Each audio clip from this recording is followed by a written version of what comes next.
La oración se expresa en la vida.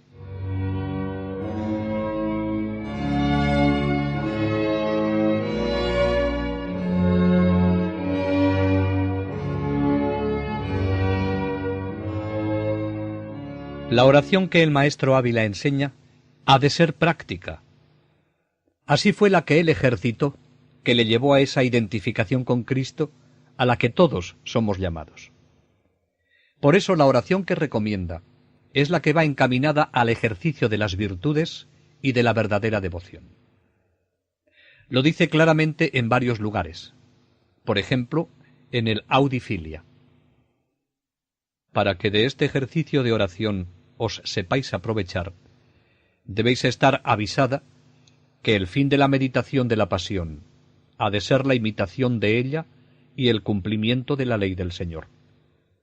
Y os digo esto, porque hay algunos que tienen mucha cuenta con las horas que gastan en la oración y con el gusto de la suavidad de ella, y no la tienen con el provecho que de ella sacan.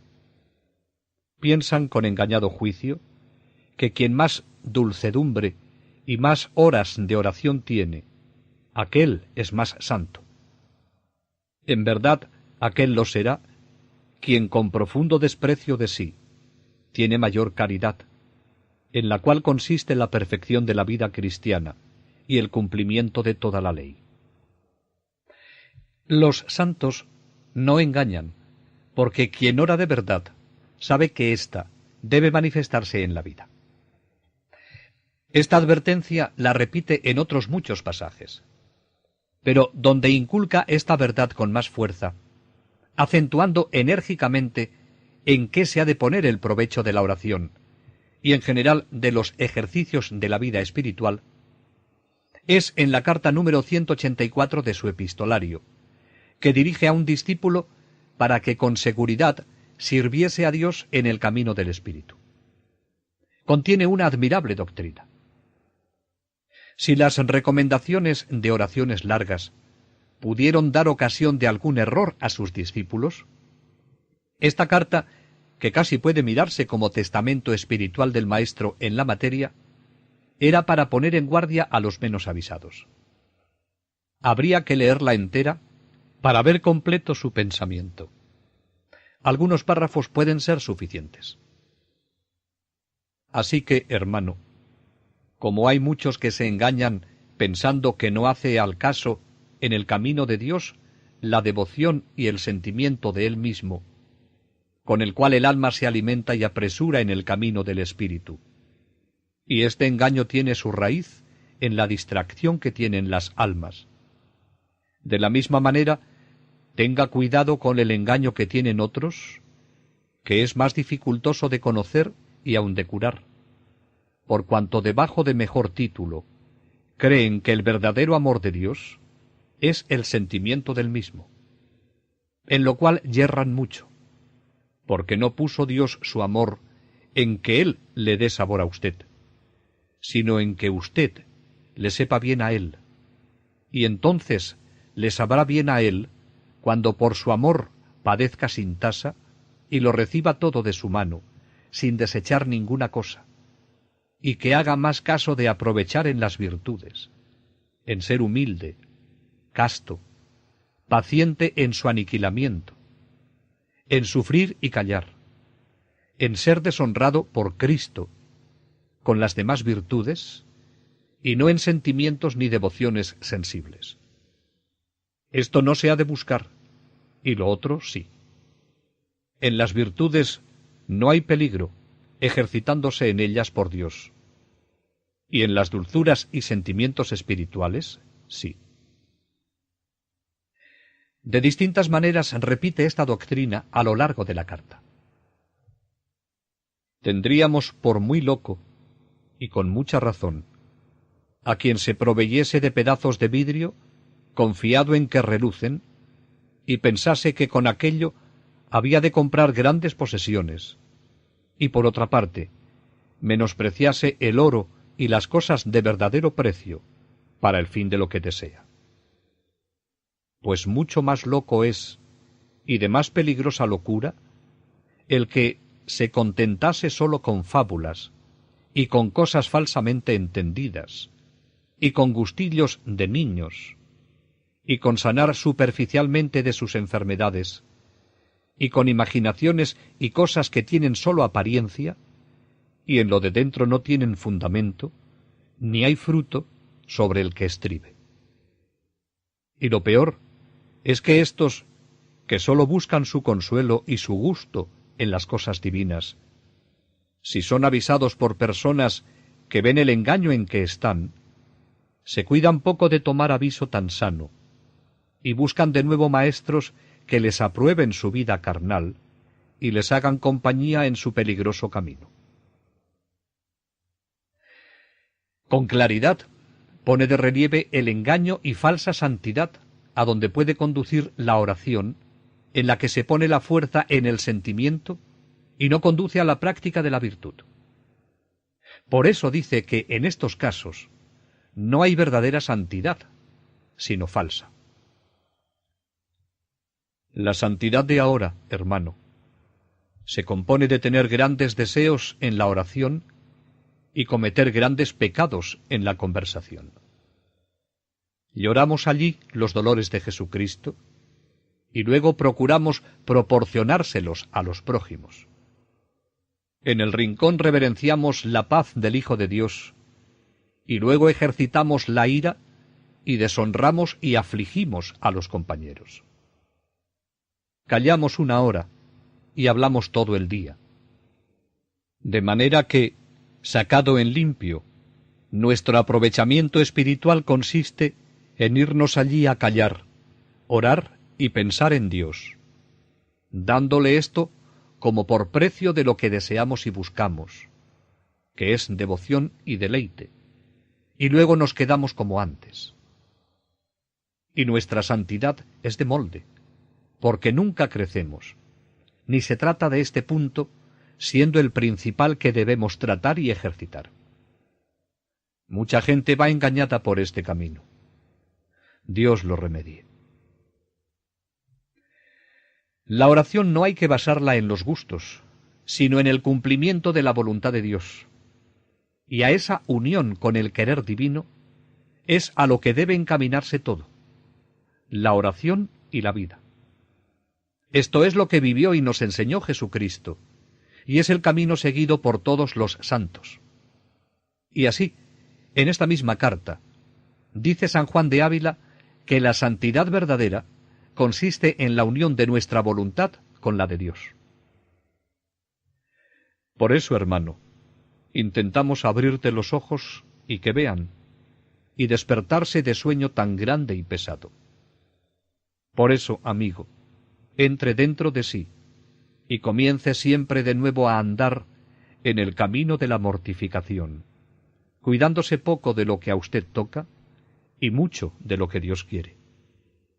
Y mire que me atrevo a decirle que no tiene aún pureza de espíritu si se para y pone todavía su fin en sus dones, cualesquiera que ellos sean, aunque me los pinte altos y del cielo, dulcísimos y secretos. Pase delante de todo lo que puede comprender y de toda criatura, y descanse solo en aquella voluntad de su incomprensible bien infinito, y abrácelo, y ámelo como quiera que le sucedan las cosas, prósperas o adversas, seguras o con grandes peligros. Porque no puede el alma subir a mayor dignidad, ni hacer cosa más ilustre, ni de mayor honra ni grandeza, ni aun de mayor contento, que tener tanta conformidad y amistad con Dios, que quiera una misma cosa con Él. Bendito seas, Dios mío, Creador de todas las cosas y vida de todo lo que existe. Pues siendo tú Creador, y yo criatura pecadora, tú ser infinito, y nosotros nada y miseria, lleguemos tan alto y a tan gran participación de tu suma bondad, que nos parezcamos a ti en el querer y en el juzgar. Tú, Señor, dices que esto es bueno. Lo mismo decimos nosotros. Tú lo quieres, también lo queremos acá. ¿Te parece que estemos 20 años en la cruz con sequedades y tentaciones? Lo aceptamos de muy buena gana. ¿Quieres que nos levanten falsos testimonios y que seamos abatidos y deshonrados y perseguidos? Del mismo parecer somos, y por tu juicio nos gobernamos. Nuevamente, al fin de la carta, resume su doctrina en estas palabras. Y advierta que no le digo esto para que algún rústico entienda por ello que quiero decir que son malos los sentimientos de Dios y sus dulzuras, que se los da a los que no le ofenden y le sirven y se mortifican. Porque suele tener certeza que a éstos suele visitar con la mano de su largueza, con sus dones puestos y ordenados como instrumentos, para que con más fervor y menos pesadumbre anden el camino del cielo. Lo que digo y aviso es que no tengáis grandes ansias en buscarlos y suspirar por ellos, sino por Dios solo, no parando sino en la conformidad con su voluntad, siguiéndola en todo y deshaciendo vuestro propio querer. Porque no podéis, por mucho que procuréis y porfiéis, ofrecer a Jesucristo cosa mejor ni más rica que vuestra propia voluntad. Ni podéis tener cosa peor, ni que más os dañe, porque es lepra pestilencial que cunde en el hombre interior. Sólo es reservado a Dios tener propia voluntad, la cual a nadie está sujeta. Luego cualquiera que quiera usar de su propia voluntad, hurta a Dios su corona, pues sólo a Él se le debe, y en cuanto en sí es, quiere ser semejante a Él y le quita dignidad y excelencia. Toda oración debe llevar a unir nuestra voluntad con la de Dios. Y cuanto más subida y perfecta sea, más unión de voluntad habrá con la de Dios. Esta es una doctrina que no engaña, porque toda vida espiritual debe conducir a esa meta.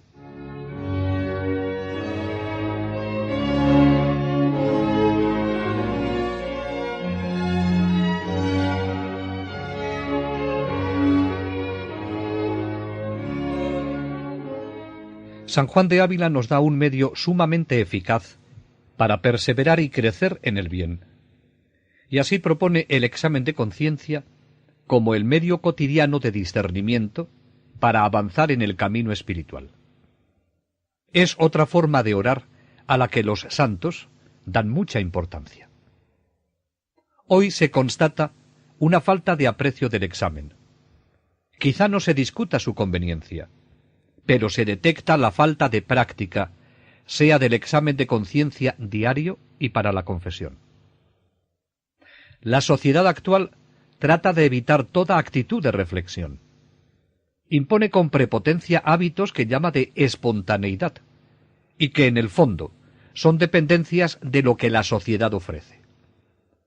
La reflexión, de alguna manera, se ve atacada o encuentra dificultades. En su lugar, se organizan sesiones de aspectos generales o comunitarios. Estas reuniones o encuentros son eficaces si las personas que participan realizan esa evaluación, ese examen a niveles personales que les ayuden a avanzar en su vida espiritual. Y están atentas para que esas reuniones no se conviertan en una ocasión de mentalización y dependencia de los criterios de los otros. No será posible dar un paso en el discernimiento si no se crea un hábito de reflexión realmente personal en el hombre. Ese hábito de reflexión para el discernimiento es el examen en sus diversas formas, que debe ejercitarse en la vida cotidiana para conocer la acción de los espíritus y seguir las mociones del buen espíritu y rechazar las del malo, y así cumplir la voluntad de Dios. El examen de conciencia es una forma de oración que, bien hecha, ayuda a avanzar en la vida espiritual. San Ignacio pide que no se omita nunca. Y Santa Teresa, llega a decir que más vale un día de conocimiento propio que muchos de oración. Así hablan los que tienen experiencia de la vida espiritual. Como sacerdotes, religiosos o cristianos, todos estamos llamados en Cristo a cooperar a la obra del Padre. Y esto es todo lo que tenemos que hacer, por diversas que sean nuestras ocupaciones, y tanto en la oración como en la acción. El secreto que hará posible acertar con la voluntad de Dios y ser fieles colaboradores en su obra, de forma que en nuestra vida se dé la unidad que todos deseamos, está en la atención a Dios. A través de la jornada diaria, en los acontecimientos de nuestra vida, en las exigencias de nuestro trabajo, allí está Dios dirigiéndose a nosotros. Nos habla desde el interior, en el silencio del corazón, por sus inspiraciones, por medio de los pensamientos y sentimientos que nos sugiere el Espíritu Santo. Pero también somos solicitados por el mal espíritu, que puede actuar en nosotros, y por eso hemos de estar atentos y examinar por quién nos hemos dejado llevar. Es claro que el beneficio del examen se extiende más allá de las faltas propias. Nuestra vida vuelve a ponerse a la luz de Dios. Esta forma de orar es particularmente necesaria al hombre de acción, a los sacerdotes, religiosos y seglares, que estando en el mundo, deben guardarse del mal. La práctica del examen es una ayuda muy valiosa para estar vigilantes. El fruto de este modo de orar, que es el examen, consiste en que, sin sacarnos de nuestros deberes, nos enseña a buscar en todo a Dios y a encontrarle efectivamente, a distinguir, a través del tejido de nuestra vida, su proceder respecto a nosotros, que todo lo previene con misericordia, a hacernos dóciles a las llamadas que sin cesar nos hace, a conocer su voluntad y cumplirla generosamente. El examen debe ser tan continuo como el ejercicio de la mortificación. No se llega de una vez para siempre a una actitud estable de rectitud y pureza de intención, ya que el amor de sí mismo y las motivaciones e inclinaciones de la sensualidad y el orgullo acompañan al hombre a lo largo de la vida. Sin una constante vigilancia sobre la pureza de intención, el buscar a Dios en todas las cosas puede convertirse fácil y disimuladamente en una búsqueda de sí mismo. El examen diario trata de vigilar las desviaciones y engaños. San Juan de Ávila daba tal importancia a este ejercicio de piedad que dice: los pies con que nuestra alma se mueve son el examen y la oración. Con el primero se va al conocimiento propio, con el segundo al amor de Dios y del prójimo. Es necesario que primero se conozca, porque lo que no se conoce no se sabe, y así no se enmienda.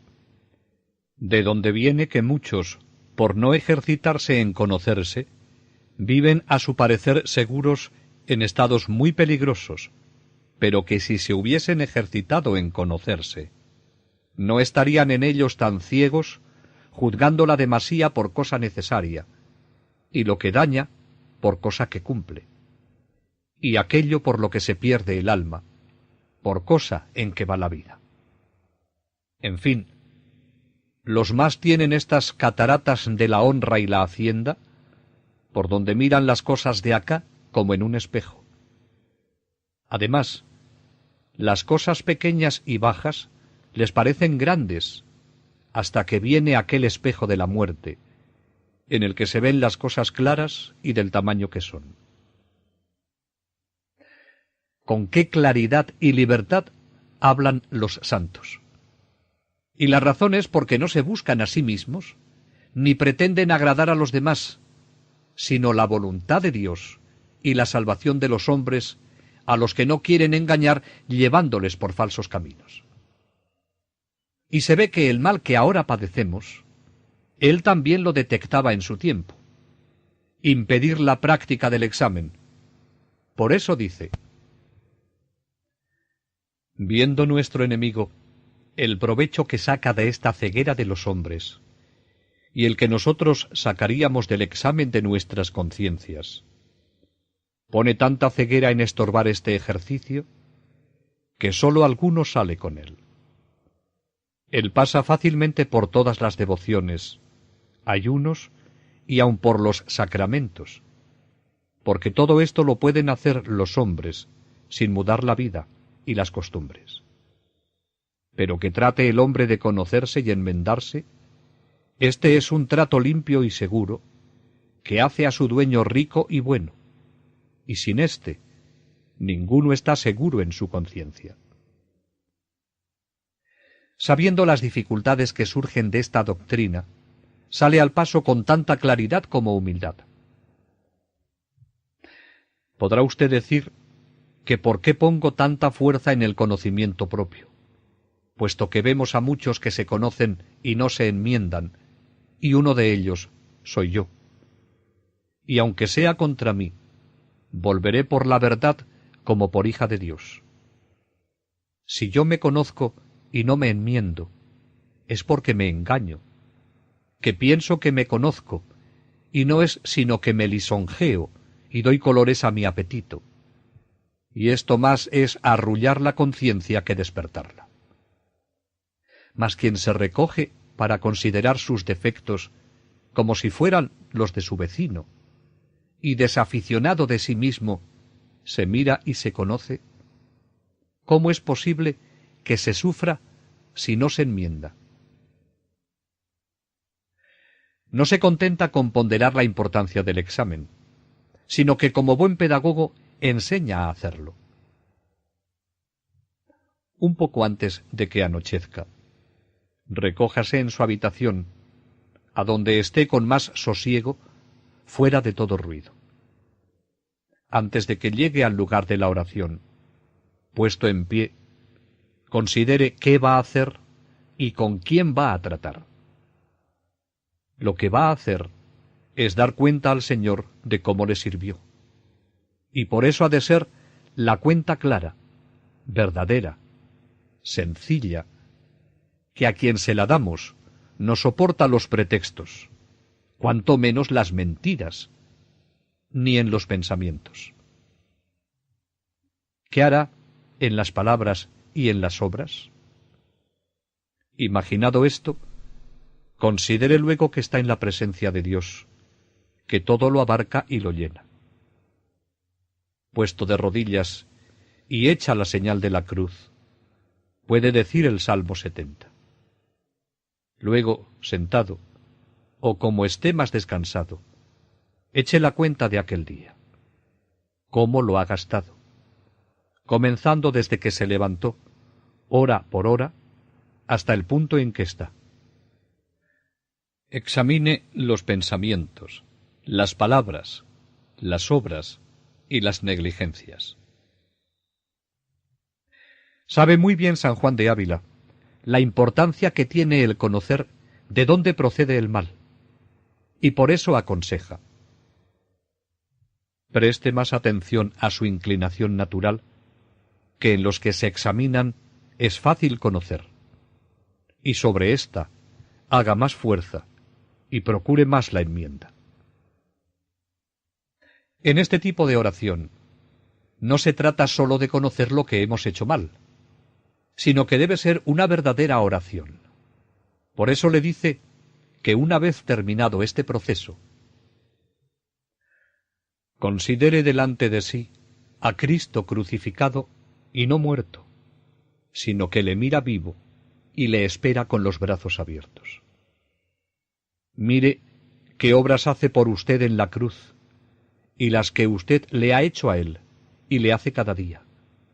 Y, aunque pecador, considere que está debajo de su cruz, que es nuestro amparo, en el lugar de la misericordia, lugar donde se perdona a los ladrones y se salvan, donde adquieren la vista y la fe los gentiles, donde el mismo Señor crucificado ruega por los que le crucifican. Confiado usted en el amor con que le da toda su preciosa sangre por rescate de su vida. Alce los ojos y suplíquele a su majestad que se pague con su pasión, que usted no tiene otro caudal. Dolores y afrentas, clavos, espinas, azotes, vida y muerte, todo nos lo dejó en mayorazgo, para que por nuestra pobreza no faltase la paga. Con esta confianza, diga la confesión general, y de este examen salga usted con un gran propósito de la enmienda, y suplique al Señor que le dé gracia para ello. En muchas ocasiones habla de la importancia del examen y da orientaciones para hacerlo con fruto. Basta el texto indicado para darnos cuenta lo que para él era esta oración, y con la profundidad y seriedad que la hace y la enseña. Sabía que en ello había mucho en juego. No basta con ponderar lo que él hace y enseña. Es importante para cada uno que lo pongamos en práctica, por muy adversas que nos sean las condiciones de nuestra sociedad, que tanto impide la reflexión y tiende a no dar importancia a esta dimensión espiritual tan decisiva, si queremos caminar por la senda estrecha a la que nos invita Jesucristo para alcanzar la unión con Él mediante el cumplimiento de su voluntad.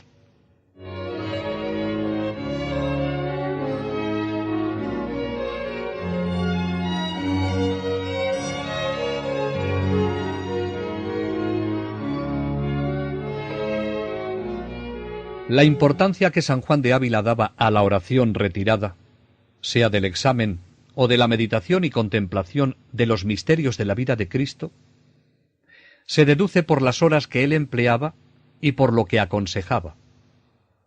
A algunos sacerdotes les recomienda 2 horas u hora y media por la mañana, y el mismo tiempo por la noche, y algunas oraciones y lecturas durante el día. Para los seglares, y en general para los hijos espirituales, en una carta escrita a Fray Luis de Granada, le dice el criterio que hay que seguir. Respecto de la oración, es menester mucho tiento, porque no se torne en daño lo que nuestro Señor nos dejó para provecho nuestro. Les ha de aconsejar se desocupen un poco por la mañana y otro poco por la tarde y noche, y recen algunas oraciones vocales o algunas horas. Después de rezar, lean un poquito en cosa que sea conforme a lo que quieren meditar. Y después de haber leído, mediten un poco por la mañana en un paso de la pasión con todo sosiego de su alma. En la tarde o noche, hagan otro tanto y lean, y después piensen en la muerte.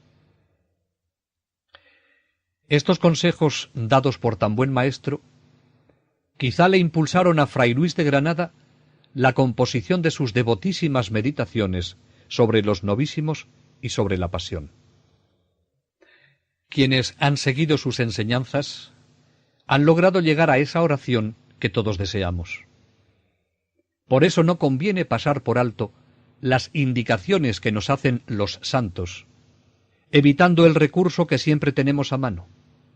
Eran otros tiempos, o no disponemos de ese tiempo para orar. Podríamos tomar como dicho a cada uno la norma que a Fray Luis de Granada le da a nivel personal para conocer cuánto tiempo tiene que dedicar a la oración. El medio en esto, pídalo a su conciencia, mirando que no se enfríe, y lo que mejor es, pídaselo al soberano Maestro, que se lo enseñe por el Espíritu suyo. Este es un consejo muy acertado, con tal de que en el discernimiento que hagamos acerca del tiempo que tenemos que dedicar a la oración, dejemos que sea el Señor el que nos responda, y no nuestros intereses personales.